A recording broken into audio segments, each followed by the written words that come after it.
मुझे एक प्यारी सी बच्ची थी, लेकिन वो जब 2 साल की हुई तो अचानक से उसे पैरानॉर्मल एक्टिविटीज महसूस होने लगी। वो अकेले खाली कमरे में खड़ी होकर किसी से बात करने लगी थी। कभी कभी तो हमारे साथ सोते हुए अचानक उठकर बेड के नीचे किसी से बात करती थी और मेरी तरफ गुस्से से देखती थी। उस समय उसके आंखों में देखना बहुत डरावना लगता था। पता नहीं उसे कौन था जो उसे हमारे बारे में भड़का रहा था। और हद तो तब हुई जब एक दिन उसने सीलिंग की तरफ इशारा करते हुए कहा कि आंटी ये क्या कर रही हो, और वो चीज मेरी बेटी की तरफ इशारा करके हंस रही थी। ये सब देखकर मैंने वो घर छोड़ने का तय किया और वैसा किया भी।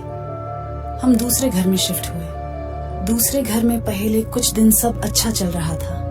एक दिन हम रोज की तरह खाना खा के सोने चले गए। हम दोनों शांति से सो रहे थे, लेकिन फिर मुझे मेरी बेटी की रोने की आवाज सुनाई दी। मुझे लगा मुझे वहम हो रहा है, लेकिन मैंने जब उठकर देखा तब वो सच्ची में रो रही थी।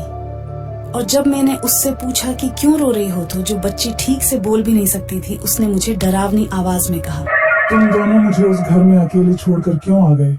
अब मैं तुम्हारे साथ यही रहूंगी।